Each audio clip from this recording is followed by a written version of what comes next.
Welcome po sa LA Backyard Layer Chickens at ito po yung ating episode 2 at dito po sa episode na ito ang i-feature naman po natin yung mga ginagawa natin everyday sa atin po mga layer chickens kagaya po ng feeding, ng pagbibigay po ng vitamins at po yung paglilinis ng kanilang kulungan. 4 days pa lang po sila sa atin since nung dumating. Hindi man po ito yung tuloy-tuloy na video from the start. Tapos it doesn't mean na episode 2 ay day 2 na po dahil nga po may mga time lapse po ito. Ano po, kaya po panoorin po natin yung ating mga ginagawa sa ating mga layer chickens.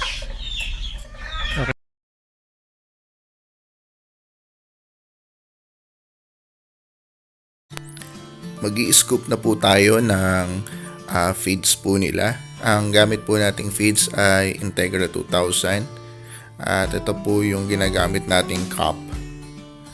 Kung familiar po kayo sa cup na yan sa Jollibee Ice Craze.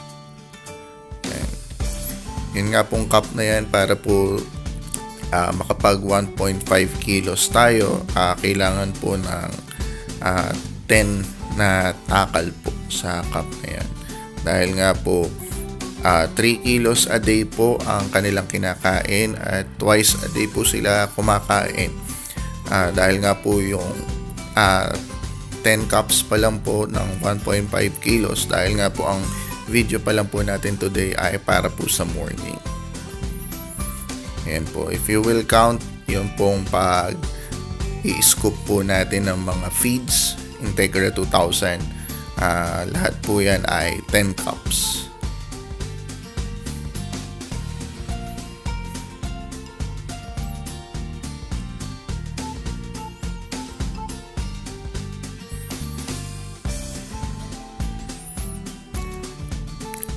Ngayon naman po ay papakainin na po natin sila. Ang bawat rack po, yun po ang lalagyanan ng pagkain. Dahil nga po 3 layers yan ay 3 cups and 1/4. Inuna ko na po yung sa mataas na level. Binibigyan po natin sila ng feeds ngayon dyan.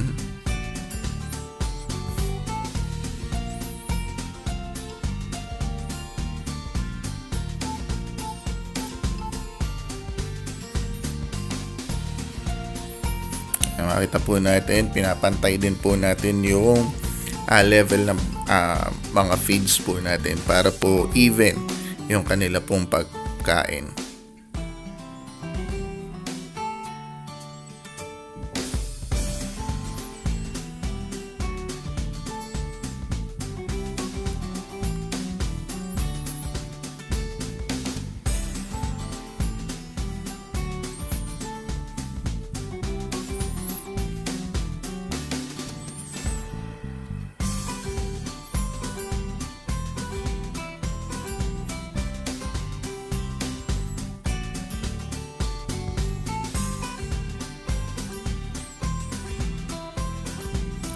Nabanggit ko nga po kanina, if we will see na uneven po yung distribution po ng mga feeds, kailangan po natin itong pantayin para po sa pagkain nila ay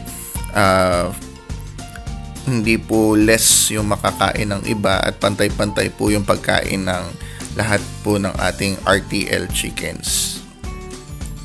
At gagawin rin po natin to, sisilipin natin sila from time to time para po hindi naman po nila mauubos kagad yan ng isang kainan, babalik-balikan po nila yan at minsan po meron pong mga kumukonti, minsan meron po nauusad yung mga manok na feeds at kaya nga po kailangan natin na pantayin po yung mga feeds para po maging even po yung distribution para sa lahat po ng ating RTL chickens.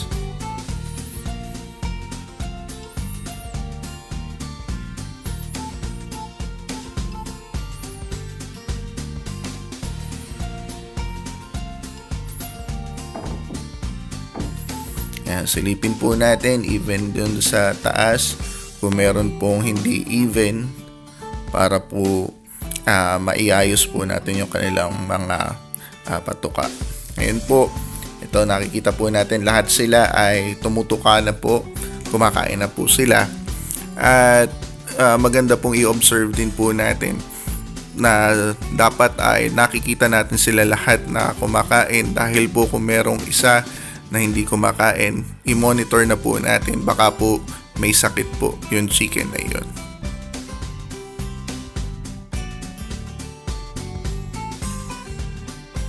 Ngayon naman po ay sa pagpapainom naman po ng ating mga RTLs. Yan, 7 liters po na Wilkins yung lalagyan natin, pero hindi po natin pinuno ng tubig because yung Vitamin Pro po, ang kailangan lang po sa isang sachet ay 4 liters.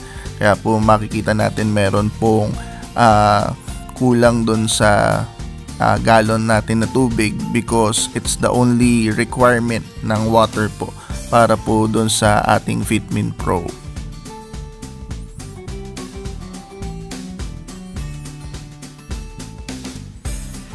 Ito po ang gamit nating vitamin sa kanila, Vitamin Pro.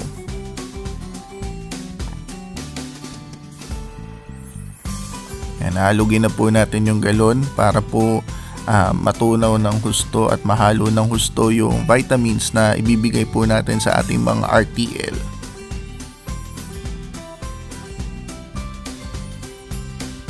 Ito naman po, nilalagay na po natin yung vitamins doon sa galon. Wala pong laman yung galon natin, hindi po siya puno ng tubig, kaya po ang magiging laman lang po niyan ay yun pong vitamins natin para sa ating mga RTL, at para nga po yan lang po ang maiinom nila, at yun pong day lang po na ito, yung vitamins lang po na yun ang maiinom nila, para po the next day magtitimpla tayo ulit para po fresh yung mga vitamins nila palagi.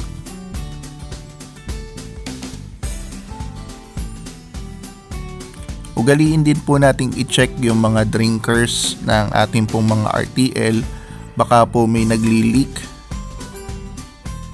dahil nga po mauubos po yung water nila at mauubos din po yung vitamins na ating nilagay. Yan, makikita po nga po natin dito na itong isa po na ito ay merong leak. Yan, possible po nagalaw ng mga manok yung drinker, nawala po sa align yung butas, kaya po ito inaayos po natin, gagalaw-galawin lang po natin yan hanggang sa wala na pong tumutulo. Yan, check po natin lahat kung wala na pong leak.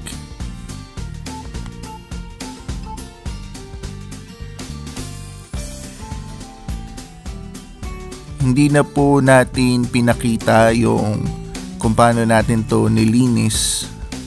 Makikita nyo po yan yung mga bula ng sabon, at malinis na nga po yung atin pong chicken house, dahil nga po dun sa mga poops at may mga iba na ayaw po makita iyon, kaya po malinis na po nun pong pinakita natin sa video yung chicken house po natin. Yan, napanood po natin yung videos nung lahat po nung ginagawa natin sa ating mga layer chickens every morning. Mula po doon sa pagpapakain, sa pag-iinom po ng kanilang vitamins, hanggang doon sa paglilinis po ng kanilang cages. Ito pong cage na to, napansin po natin na kasya lang po para sa 48 heads. Kaya po kung in the near future magdadagdag po tayo ng another cages para po magdagdag ng mga manok, ay maaari po na mas pag-expand po tayo ng lalagyan po sa kanila ng kanila pong pinaka house, ano po. Kaya nga po, hopefully kung meron pa po kayong mga tips, dahil nga po newbie pa lang po tayo sa pagle-layer chicken, ay pwede po kayong mag-comment. At pwede po kung makahiling po sa bawat isa na mag-like, share, and subscribe. Continue to support LA Backyard Layer Chickens.